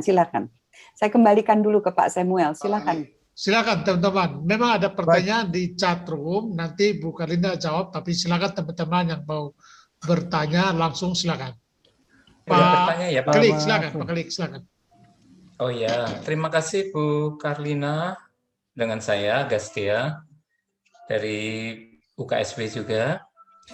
Bu, ini kan tadi Ibu menyinggung tentang kriteria sains. Jadi pertama berkaitan dengan ruang dan waktu, kemudian sesuatu yang fisis bukan yang transenden, kemudian metodis, objektif dan sebagainya. Kemudian Ibu menempatkan teologi di bagian yang berbeda ya Bu ya? Bukan di bagian, jadi teologi itu ilmu. Jadi dia punya metode, tetapi kajiannya itu lebih luas daripada yang naturalisme. Jadi kajiannya termasuk yang supernatural. Yang supernatural. Ya. Jadi tapi sebagai sains dia juga sains ya Bu ya? Kalau kita lihat kan sebetulnya teologi itu kan telaah ya. Itu suatu kajian. Beda dengan agama. Kalau agama itu kan sistem kepercayaan, sistem keyakinan. Tapi kalau teologinya itu adalah ilmu. Gitu. Oh gitu ya. Iya. Dia masuk di humaniora kan. Karena teologi itu adalah kajian telaah. Itu. Bu, berkaitan dengan Dawkins itu, sebenarnya kan Dawkins menafik atau memutlakkan bahwa hanya ada satu bidang ya, yaitu fisis. Dia tidak melihat yang transenden. Apakah itu juga merupakan arogansi intelektual ya Bu ya? Artinya menutup diri terhadap kemungkinan lain yang ada atau? Saya cenderung tidak membuat penilaian ya, judgement ya. Jadi arogansi atau tidak itu saya cenderung tidak membuat itu, tetapi mencoba melihat secara epistemik dalam arti begini. Itu kan sangat tergantung pada apa yang diyakini secara individu, secara personal. Bisa saja orang ya sudah keyakinannya itu hanya ya realitas yang ada adalah realitas ya ini saja. Di luar itu bukan hanya saya tidak tahu pada sikap agnostik itu, tetapi ya memang tidak ada. Dia memang tidak mau tahu ya. Saya kira bagi dia bukan soal tidak mau tahu. Dia sudah sangat eksplisit mengatakan bagi dia tidak ada. Karena yang ada itu hanya apa yang bisa dicerap secara indrawi. Langsung ataupun tidak langsung ya. Tidak langsung itu kan pakai alat begitu. Tetapi hanya itu bagi dia realitas. Karena apa? Karena dia melihat bahwa satu-satunya metode yang bisa dipercaya adalah sains. Nah, metode ini lalu diterapkan ke seluruh realitas menurut dia yang ada, dan itu ternyata hanya bisa menangkap ya yang tertangkap itu ya realitas yang ini. Tuhan itu tidak tertangkap karena dia mau menerapkan metode ilmiah pada realitas yang di luar apa yang sebetulnya bisa ditangkap. Bagi orang yang yakin bahwa realitas itu ada. Begitu. Jadi bagi Dawkins, dia mencoba mengimplementasi atau mengaplikasikan pemahamannya tentang sains itu di dalam menjawab tentang penderitaan, kematian. Walaupun kadang-kadang tidak memuaskan ya jawabannya. Dia bilang kalau belum memuaskan itu hanya perkara waktu. Itu hanya perkara waktu. Dia yakin suatu ketika sains akan terus maju begitu, sehingga apa yang belum terungkap akan terungkap, apa yang sekarang belum memuaskan nantinya akan terjawab. Bagi dia itu hanya perkara waktu. Gitu. Baik, jadi, Ibu. Ya, jadi memang dia menerapkan metode ilmiah untuk semua, yang tentu saja dari segi filsafat itu melahirkan pertanyaan metodologis dan epistemologis yang sangat serius. Ya, berikut Pak Surya. Tadi Pak Surya minta bertanya. Pak Surya, silakan. Terima kasih. Senang sekali bisa bertanya. Suara saya terdengar kah? Jelas, jelas. Ya, terima kasih. Bu, ini saya ingin bertanya tentang perkembangan sains kan sekarang sangat berkembang luar biasa. Nah, pada saatnya ketika saintis punya teori-teori dan melihat apa yang dihadapi itu jauh lebih complicated dan sebagainya, teorinya tidak cukup seperti yang Ibu tadi katakan, misalnya tentang Big Bang dan sebagainya, ternyata masih ada kurangnya banyak gitu, misalnya penyatuan tentang gaya-gaya tadi, 4 gaya aja belum selesai, apalagi ada yang kelima dan sebagainya. Nah, pada saat ini, pada kondisi-kondisi seperti itu, apakah saintis ini ketika ngobrol, ketika diskusi dengan sesamanya, menempatkan dirinya sebagai filosof dalam artian karena datanya kan belum ada, alatnya nggak tahu karena belum sampai ke situ. Nah, di pihak lain juga para filosofer ini ketika mikir kan mestinya menemukan bahwa para saintis sudah punya teori dan melihat teorinya itu banyak yang cocok dengan yang mereka kembangkan, data dan teorinya cocok dan sebagainya. Akhirnya teori para filosofer ini kan berkembang juga sejalan dengan yang ditemukan para saintis. Nah, di ujung-ujungnya bingung semua karena saintis belum punya alatnya untuk melihat bahwa teorinya benar atau tidak. Nah, dalam kondisi seperti ini apa yang terjadi, Ibu? Terima kasih. Baik. Ya, pertanyaannya memang itu pergulatan ya. Jadi pergulatan ilmuwan itu ada yang memang banyak sekali, terutama ilmuwan besar yang memang lalu sampai pada tingkat filosofis begitu ya. Seperti Einstein selalu katakan nggak cukup hanya berpikir pada tingkat faktual dan teoretik sains, tetapi diperlukan suatu pengetahuan epistemologis yang mendasar, filosofis yang mendasar, bahkan kalau bagi Einstein religiositas yang dia sebut sebagai religiositas kosmik ya, itu penting bagi Einstein di dalam mengembangkan ilmu. Nah, dalam ilmu tentu saja problem utamanya ya tetap pada ilmunya ya. Jadi ketika ilmuwan seperti sekarang ini, kalau kita lihat kosmologi saja, kosmologi itu sekarang sudah luar biasa mengungkap banyak hal. Teori Big Bang itu sejauh ini memang paling kokoh, kendati masih banyak yang belum terjelaskan. Dan sebetulnya teori ini didukung hanya oleh kurang dari 5% data kita tentang alam semesta. Jadi yang diketahui, materi yang diketahui, itu tuh baru mengisi kurang dari 5% pengetahuan kita. Jadi betapa banyak yang belum diketahui oleh para ilmuwan, tetapi itu saja sudah membangkitkan pengetahuan ya, bingkai teoretik yang luar biasa yang sampai sekarang kita yakini dapat menjelaskan apa yang kita pahami. Nah, penemuan-penemuan baru itu diharapkan akan menyingkap apa yang belum diketahui. Jadi kalau memakai istilah Dawkins, apa yang dulu merupakan misteri, lewat sains pelan-pelan terungkap menjadi penjelasan. Begitu. Nah, tetapi saya sendiri akan melihat misteri yang kita sebut misteri itu sebetulnya kan tidak bisa diterapkan begitu saja. Yang belum diketahui belum tentu misteri, karena yang disebut misteri itu sebetulnya hanya menyangkut sesuatu yang yang hanya bisa didekati lewat mistisisme lah, katakan begitu, karena kata misteri itu sendiri kan khas, tidak bisa diterapkan pada semua gitu. Kita belum mengerti virus pada zaman Black Death itu, ketika wabah pes itu kan nampak seperti misteri, maka yang dijelaskan Tuhan yang marah. Tapi kan sebetulnya itu bukan misteri, tapi itu lubang pengetahuan yang belum terisi. Nah, kalau kita mencampurkan pengertian lubang pengetahuan dengan misteri, ya jadinya seperti Dawkins itu ya, bahwa semua akan bisa diungkap dan tidak ada lagi misteri itu.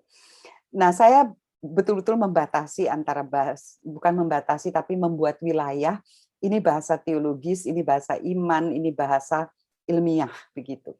Nah, dalam bahasa ilmiah sebaiknya tidak digunakan itu misteri. Nah, para filsuf akan melihat lebih luas daripada ilmuwan. Kendati memang banyak sekali ilmuwan yang sampai pada tahap filosofis itu. Tapi filsuf itu akan melihat realitas yang lebih luas daripada realitas yang dibatasi ruang waktu.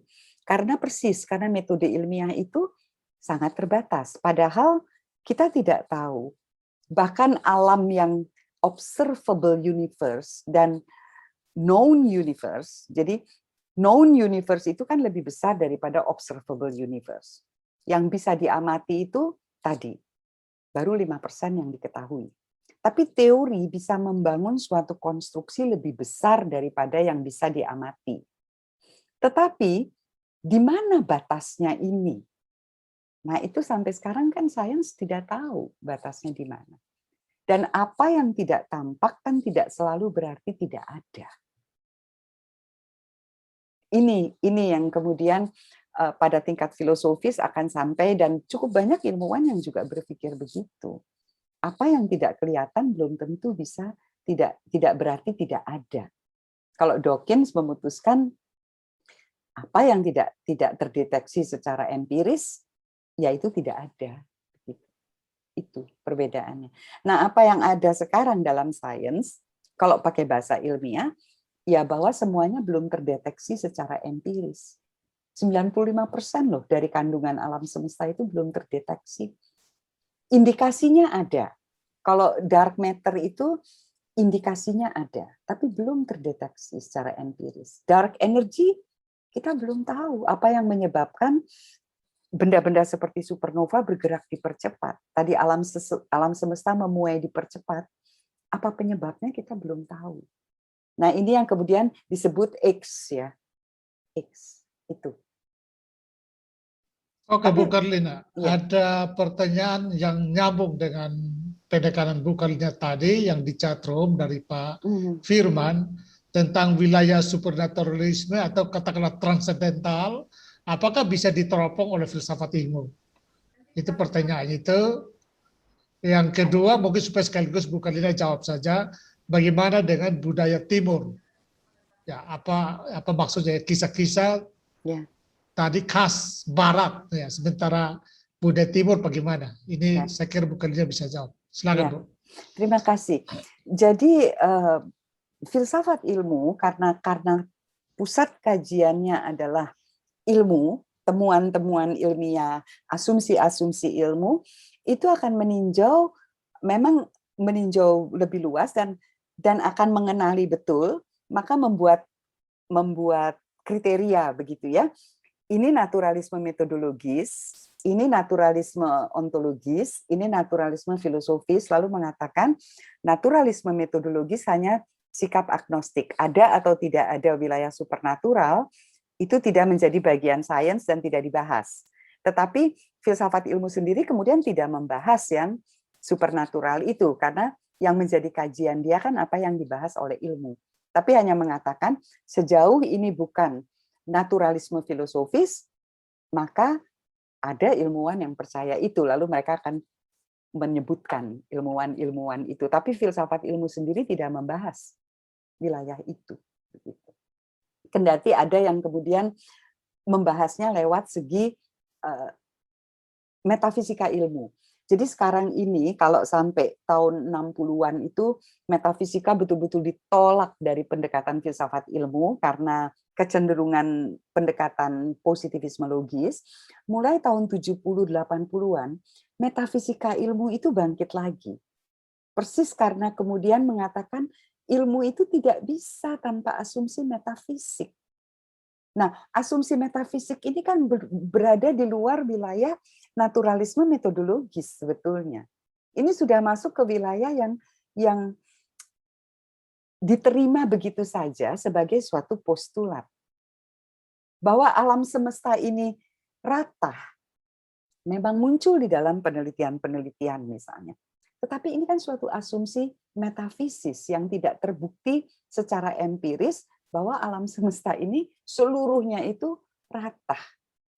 Einstein membangun kosmologinya dengan asumsi alam semesta ini homogen dan isotropis. Itu pada mulanya adalah suatu postulat.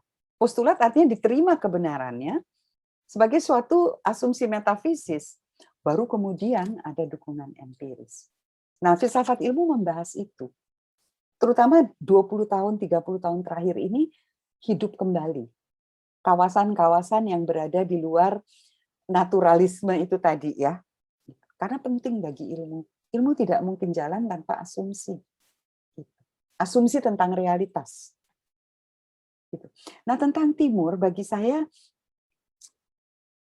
kosmologi timur itu sangat menarik, dan saya tidak setuju dengan pandangan bahwa yang banyak muncul bahwa kosmologi timur itu tidak bicara tentang pengetahuan dan hanya bicara tentang, kalau pakai bahasa Jawa itu kawruh. Kawruh itu artinya hanya kebijaksanaan begitu ya. Saya selalu menantang dengan pertanyaan, bagaimana mungkin leluhur kita membangun Borobudur, mempunyai pengetahuan tentang pranata mongso, yaitu peredaran benda-benda langit yang dikaitkan dengan perubahan musim untuk cocok tanam.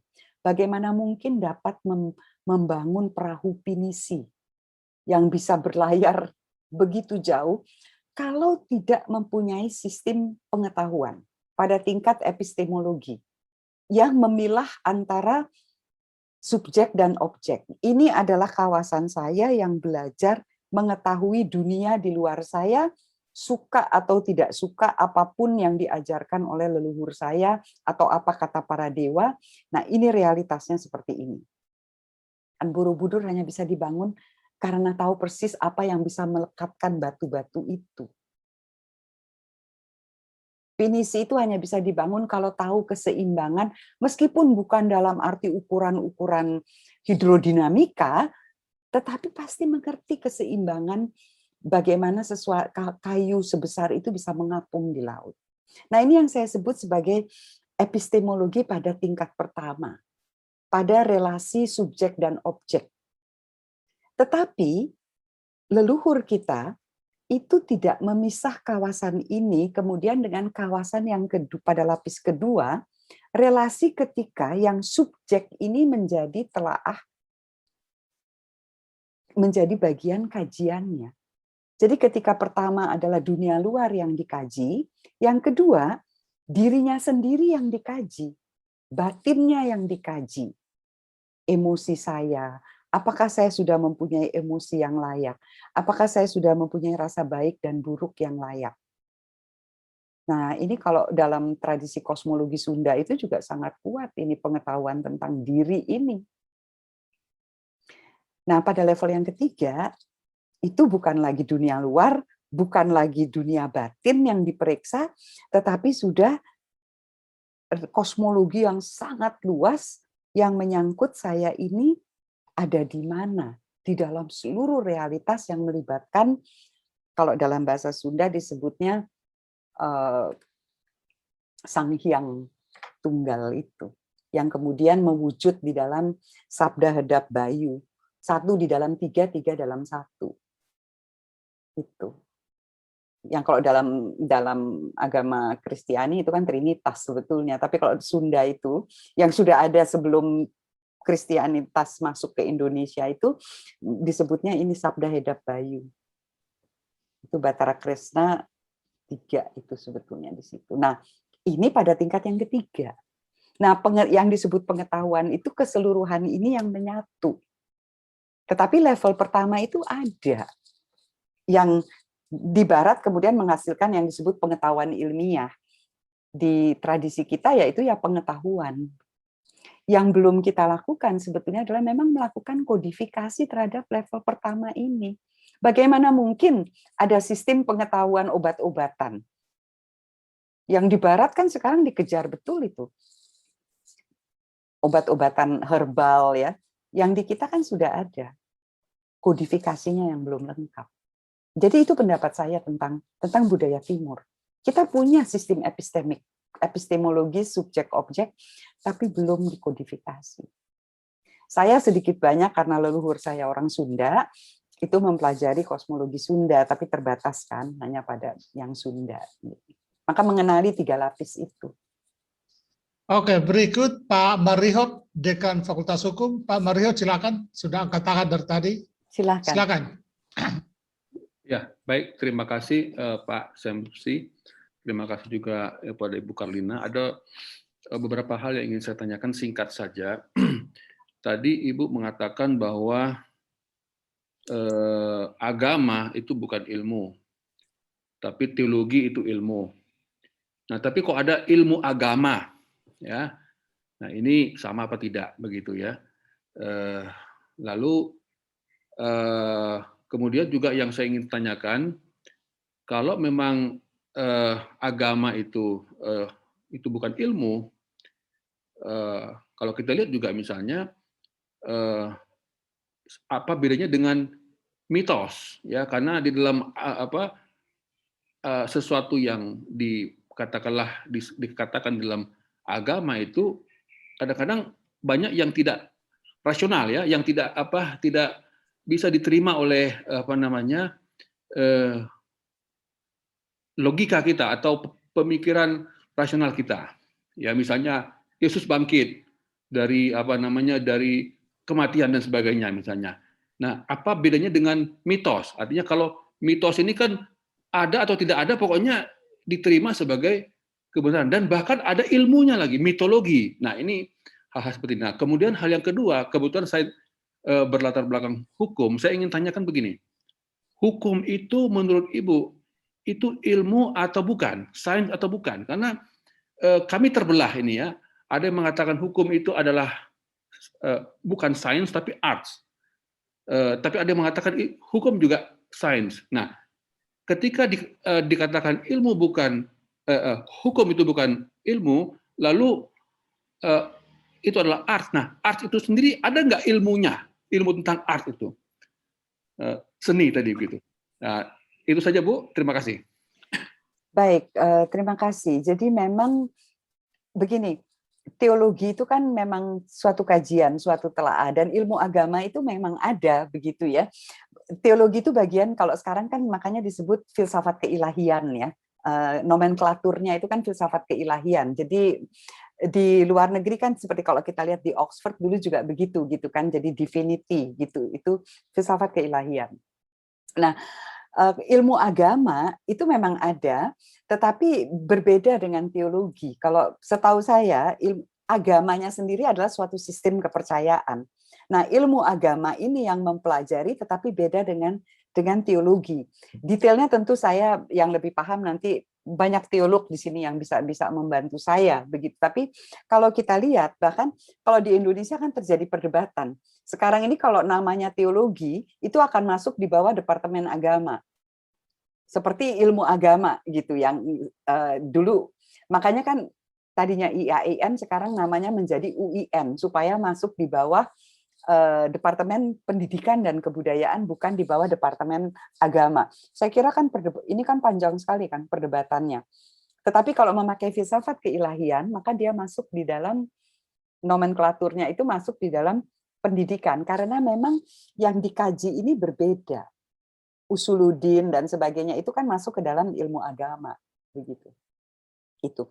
Nah, tentang hukum nanti kalau ada yang dari teologi tolong bantu menjawab ini. Sedangkan hukum itu memang, ilmu hukum itu menjadi perdebatan, Pak.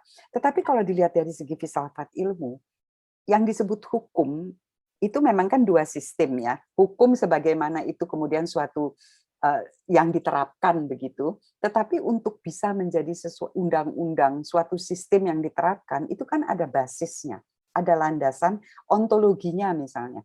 Dalam hukum itu kan dipertanyakan, apa itu keadilan? Sehingga kemudian bisa melahirkan sistem hukum tertentu. Apa yang menjadi dasar bagi keadilan? Dan bagaimana pengetahuan tentang keadilan ini bisa diperoleh, misalnya itu. Nah, ini yang kemudian dikatakan, lah ini kan basisnya. Ada ontologinya, ada epistemologinya, dan ada metodologinya. Maka perdebatannya seringkali kemudian menyangkut apa yang dibahas oleh hukum sebagai ilmu. Dan ini berbeda dengan hukum yang kemudian diterapkan di dalam sistem hukum, begitu. Itu Pak. Kalau dilihat dari filsafat ilmu, jadi perlu di dalam perdebatan itu memang perlu masuk sampai ke level filosofisnya. Ontologinya ada tidak? Gitu. Metodenya ada tidak? Atau dia meminjam dari ilmu-ilmu atau meminjam saja, begitu. untuk membangun suatu teori tentang hukum. Bagaimana dengan mitos tadi, Bu? Oh ya, maaf, mitos. Mitos juga kan sebetulnya suatu sistem kepercayaan. Kita memang cenderung punya pandangan yang negatif ya, melihat mitos secara peyoratif begitu, karena bahkan kan para antropolog dulu itu mengatakan mitos itu adalah suatu cara pikir primitif, kekanak-kanakan gitu. Tetapi yang kita lupakan adalah bahwa mitos itu kan sebetulnya punya logika naratifnya tersendiri. Tidak sesederhana seperti yang kita lihat. Salah satu tugas, contohnya adalah salah satu tugas yang selalu saya berikan di minggu pertama kuliah kosmologi. Saya minta mahasiswa saya, banyak yang dari Indonesia Timur, ada yang dari Barat, ada yang dari Tengah. Saya minta mereka mengumpulkan mitos-mitos kosmologis dari berbagai daerah di Indonesia, lalu kita analisis bersama-sama. Nah, itu akan segera logika naratifnya itu kelihatan. Ada yang simbolik di situ, tetapi juga tidak semata-mata simbolisme gitu ya, karena itu adalah kosmologi yang diyakini. Tetapi kita tidak bisa memakai logika ilmiah, ilmu pengetahuan modern untuk membaca mitos. Kita perlu memang masuk ke dalam pengalaman masyarakat yang menghidupi mitos. Nah, bagi masyarakat yang menghidupi mitos, kosmologi mitis itu bukan hanya sekedar cerita asal-usul, tetapi itu adalah suatu peristiwa yang dimaknai dari masa lalu, diyakini terjadi di masa lalu, dan dihidupkan kembali di masa kini sehingga kehadirannya di masa kini menjadi bermakna. Ini sebetulnya kalau dalam bahasa yang indah dari Mircea Eliade itu kan menghidupkan yang sacred, menghidupkan yang keramat yang terjadi di masa lalu sehingga kita ini menjadi mungkin, sehingga dunia ini menjadi mungkin. Bahwa kisahnya tidak masuk akal, itu kan menurut logika naratif kita sekarang.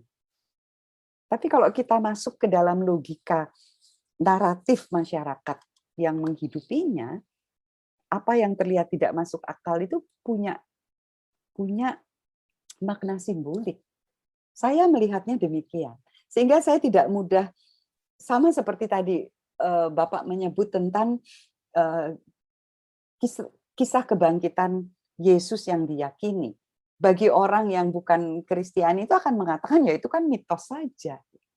Tapi bagi orang Kristiani itu memaknai seluruh kematian dan hidup sesudah mati dan bahkan hidup di dunia ini.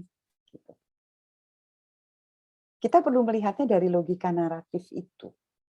Sistem iman, sistem kepercayaan, sistem mitos dari segi itu. Maka saya juga tidak mudah untuk mengatakan ya mitos itu kan tidak masuk akal. Nanti dulu. Ya Bu Carlina, ada satu, ini waktu kita sebenarnya sudah habis, tapi ya. ada satu-satu di chat, tidak bagus kalau kita tinggalkan. Ya. Dia ingin pendapat Bu Carlina tentang gejala fenomena kesurupan dalam kuda lumping. Apakah bagaimana bisa membangun epistemologi dalam interaksi mistik dalam fenomena kesurupan kuda lumping itu? Ini saya terus terang saya tidak bisa menjawab ini, sulit sekali karena saya sendiri kan dari tradisi Sunda itu kan juga ada begitu ya, seperti itu gitu, kuda lumping itu ada. Saya juga pernah menonton di Bali misalnya ya, yang dalam salah satu tarinya itu kan. Nah itu belum mengerti dan epistemologi modern saya kira belum bisa menjawab ini, belum bisa. Maaf Ibu, saya belum berani. Saya akan coba mencari, melihat, tapi dalam waktu seminggu sampai kita ketemu minggu depan, begitu ya, mencoba menelusuri. Tetapi saat ini saya terus terang saya belum berani untuk menjawab itu. Begitu.